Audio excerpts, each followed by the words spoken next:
Good morning and welcome to the Core Connection.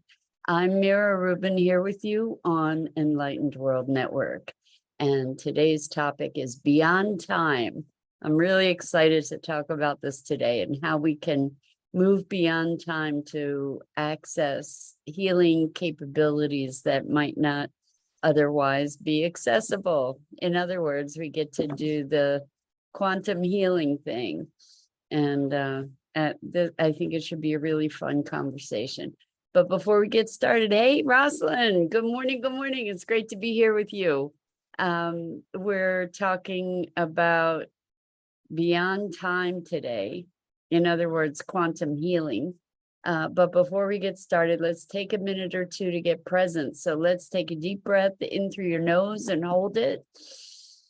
And imagine clean, crisp oxygen flooding your lungs, flowing into your bloodstream, nourishing all your cells and your organs, bringing vital life energy to your body and being. And as you exhale any tension, stress, negativity, fatigue. And now let's take another deep breath in through your nose and hold it. This time, imagine brilliant, bright light lighting you up from the inside out, illuminating, electrifying, and energizing all your cells, all your molecules, all your electrons, and creating this brilliant beam of light from your heart out into the world. And as you exhale any remaining tension, stress, negativity, fatigue. And now let's press our palms together. Rub those hands together vigorously to feel all that friction, temperature, all those sensations, the tickling, the tingling, and allow yourselves to become present to all those sensations right here, right now, in this remarkable physical form that enables you to experience life. So welcome, welcome, welcome. Good morning, Isabel. Welcome. Great to have you here with us this morning. I'm really excited to have this conversation because I had a really cool session with a client yesterday, and it kind of took things into another dimension that I'm just really excited to share with you. So this person has had a lifelong struggle with anxiety. Good morning, April. Welcome. So good to have you here with us this morning. We're talking about beyond time and how we can move beyond time to access healing capabilities that we didn't even know we had, and really to access choices. So this was an amazing thing. I've had the privilege of working with this person for quite some time. And they've had a lifelong battle with anxiety, like extreme crippling anxiety. And we've made incredible progress, and it's been really rewarding and wonderful. And yesterday we had such a breakthrough, and it was magical. It was really magical. So I want to share it because it's kind of like off the chart. So what we were addressing is this cycle of anxiety and what actually happens in the course of a stimulator or a stimulus, and then the anxiety response. So there's the input, and then there's something that happens, and then there's an anxiety response. And so what we got to do was to look really carefully at what is the strategy that was creating this response. So there was a stimulus like seeing an email, and then initially the person said what showed up immediately was this anxiety. And I said, I don't think so. Something's happening before the anxiety. And as they tuned in, they said, well, it's like there's this white light, like this blank slate. and there's this bright light that's so bright that I can't really see what's there. And as we got more present to it, it turned out that it was not so much a white light as it was a kaleidoscope of choices that were just flying by super, super fast. So it was kind of hard to distinguish what those choices were. You know, like all these different options just flying around. And so in this realm, we said, okay, well, what happens if you slow down time? If you slow down the kaleidoscope? And then when the kaleidoscope was slowed down, it was possible to recognize some of these, well, it was possible to recognize all of these choices, you know, that there were all these different choices. And in that recognition, what was so awesome is that there were choices that would create anxiety, and there were choices that were about adventure and excitement. Now, this is such a cool thing, because here's somebody who has had a lifelong pattern of anxiety, and that the choices made were always choices around, you know, like an anxiety response, right? And so now they had access to these other options. And it was amazing to see that they had access to these other options. And what we recognize is that this was an existential choice, meaning this choice shapes the quality of existence. This choice shapes the beingness that this person experienced, right? So then as we delve more deeply into this dynamic, we discovered that, they discovered that when they tried to make a choice for the excitement and adventure, that there was this pull toward the anxiety, because it had more weight. It was kind of at the bottom of this whole dynamic. Like it had weight and it had a pull to it. So we were talking about gravity. And then came the revelation that gravity is a function of time. Because gravity is something that, like, if there's a pull, if there's some kind of force, the only way that force can exist is if there's time over which it can exert itself, right? So how fun is this, right? Well, you're getting to see what a nerd I am. Anyway, so then we said, okay, well, what happens if you're able to just stop time then when the adventure and excitement opportunities are there? So you can have one of those opportunities, hold that opportunity. And then with time stopped, there's no gravity to pull down into the heaviness of the anxiety. And it was such a remarkable thing. I have been intending to get to this place ultimately where this person could recognize that they really truly were choosing, that this anxiety response was something they were choosing, and in recognizing that it was something they were choosing, they had the opportunity to choose something different. And so this was amazing. It was amazing. And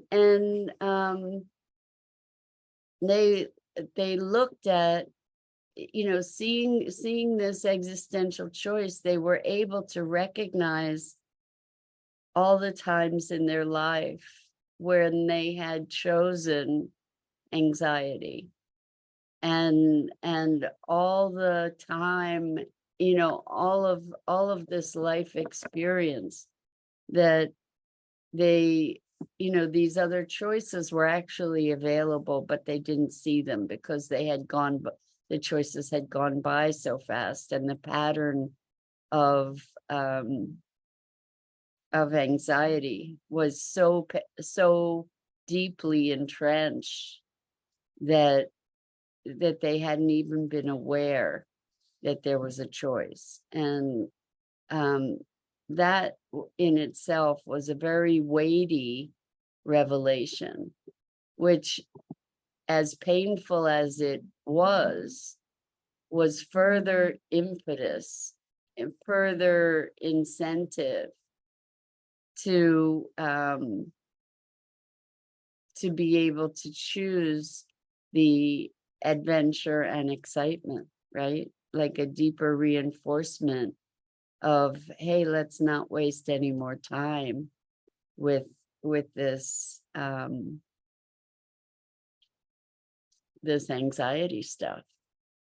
And so it was so powerful and rewarding to me to see what we could do here, that we have in our minds, in our beings, when we have these constructs, we have the opportunity to manipulate the universe, right? To manipulate the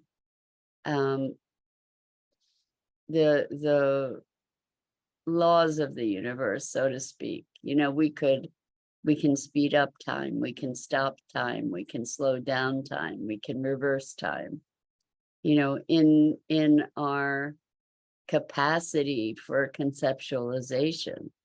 And we can use those capabilities to radically transform our lived experience and shift our perspective. And so I don't know if you get the excitement around this. Like it was such a powerful breakthrough. So April says the time and gravity thing is really awesome. What a game changer to think about it like that. Love it. Thank you, April. Yeah, exactly. Like gravity only exists in time. Weight only exists in time, because otherwise it's just this like, what is weight? Weight is relative, right? Weight is relative to time too, or relative to comparison with other things.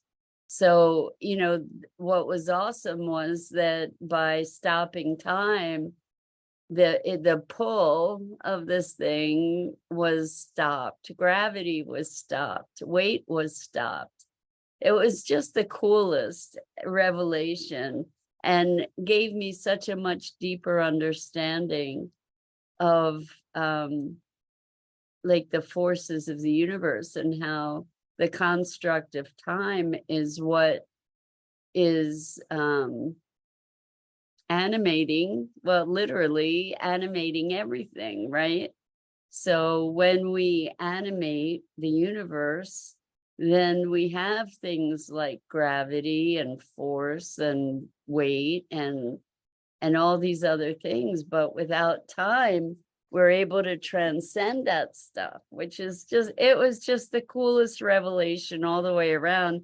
And it was like, this person really recognized that this was an existential, meaning relating to existence, relating to the quality of life, that this was an existential revelation This was an existential opportunity and choice to radically transform their beingness in life and their inclinations and their context, and thereby transform the quality of life for whatever time they have left. So how amazing is that, right? And the fact is that because they have such a history of making these other choices, they were able to be present to the pain of that and the loss of that and the impact of that, which all serve to be motivators to be able to make this choice for the excitement and adventure. Like that in the way they described it was this kaleidoscope, and it was moving by so quickly that they didn't even see that there were these other choices. They slowed down the kaleidoscope, and then these other choices made themselves apparent. And with these other choices, so Jenny, part of your message came through, and welcome. It's good to have you here, but we didn't get the whole message. And by the way, anybody, if you guys are writing comments and I'm not responding, it's because I don't see them. So you can go to the Enlightened World Network Facebook page or YouTube channel, and you can put your comments in there. And Jenny says, I can't get the chat to something. Lulbip. And says the chat's not working so well. I'm sorry, Jenny. Yeah, try on Facebook. Maybe that'll be better. Anyway, so I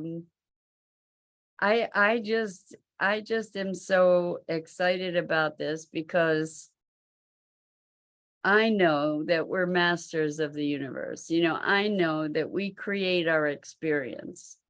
And this session just made vividly clear how we can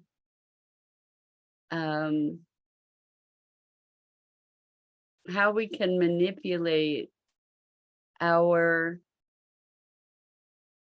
at the very least, our conceptualization of the world and of our experience in such a way that we can radically expand our capacity. Like, I've been working with this person for a long time to get to this place where they could see, and they did see vividly, that they are at choice, and that they were just making the choices that they made out of pattern and the pull of it, you know, the weight of it that had been cultivated over the course of a lifetime. So it was just, okay, so Jenny says Facebook is not working. It's just a black space. That's so weird. So weird. Technical difficulties. Well, you overcame it, Jenny, because you're here through YouTube. So thank you. I'm really delighted that you're here with us. So the thing that we also get to look at, besides the laws of physics or quantum healing, is it's coming through on YouTube, Jenny. So you're doing fine. Try chatting through YouTube. It seems to be coming through okay now. Anyway, the thing that we get to see in this is that our mental constructs shape our reality. And that's a really big thing to be aware of, you know, because we don't necessarily pay attention to our mental constructs, to the contexts that we create for the way that we perceive the world. And when we have an ability, when we have a capability to go in and actually act on those constructs. So Jenny says healing trauma changes patterns. Exactly. And changing patterns heals trauma, because trauma becomes a pattern. That's such, so in this person's case, the anxiety was a pattern, and it was a source of trauma, and it was sourced in trauma. So, when trauma in a way begets trauma, we become habituated to the actual biological chemicals that get created around trauma. We become habituated to these chemicals. It's like an addiction. It's not conscious. It's not something that we're talking about blaming or anything like that. It's a physiological thing that happens. Jenny says yes, and release it from being stored in the body. Exactly. So the thing is that when we can reshape the neural pathways, or reshape the cognitive, under the surface cognitive or subcognitive process that is creating these patterns, when we can shift that dynamic, the whole experience changes. This is why when we're really depressed, or when we're in anxiety, if we can change our state, if we can find something that makes us happy, what's happening is we're creating a new set of signals, we're creating a new set of chemicals, and we're creating the potential for a new pattern. So this idea of gratitude is releasing a whole bunch of different chemicals in your body than anxiety is, or fear, or anger, right? So moving into, like, it may seem airy-fairy to say, just shift your state into, and it's not always easy either, and I recognize that, but shift your state into a state of gratitude, or appreciation, or love, or for me, I know I've said this before, but the pathway for me is through beauty. When I can appreciate beauty, when I can be present to beauty, it inspires awe and wonder and appreciation, and the these elevated emotions. It's repatterning, really, truly, literally.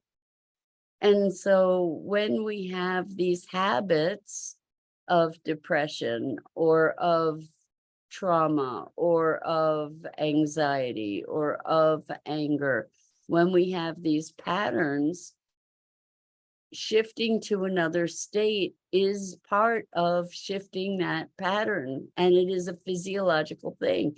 Jenny says the body speaks with your frequency, you giving out to the world. Exactly. So, it's the energy of anger is very different from the energy of awe. The presence that one has in the face of anger is very different from the presence one has in the face of beauty.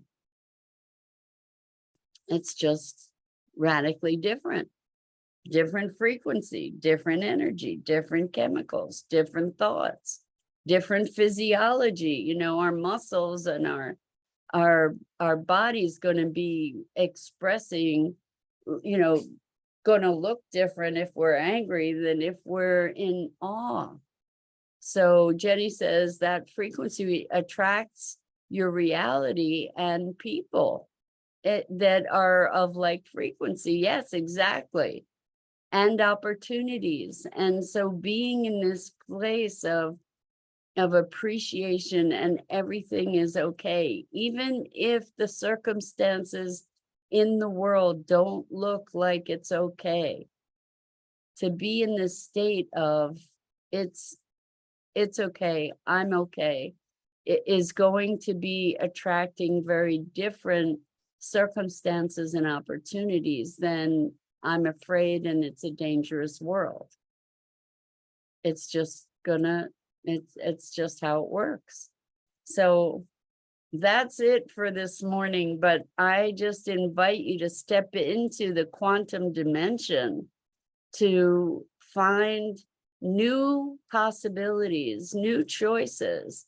Slow down time if you need to. So April says capability, putting on the cape and being our own hero. I love it, April. That's beautiful. Sometimes we hide in the cape, sometimes we fly. That's so beautiful, April. And Jenny says trauma is stored in the fascia, like makes the shoulders tight. Exactly. It's true.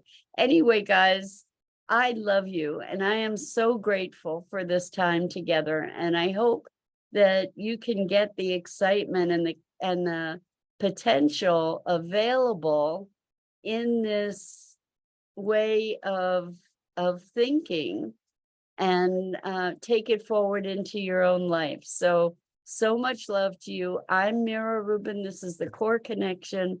I go live here on the Enlightened World Network Facebook page each weekday morning at 9 a.m. Eastern. And I encourage you to check out the other awesome programming on Enlightened World Network, EWN One with the Earth, Enlightened World Living. And until next time, so much love to you and deep appreciation. Have a magical day.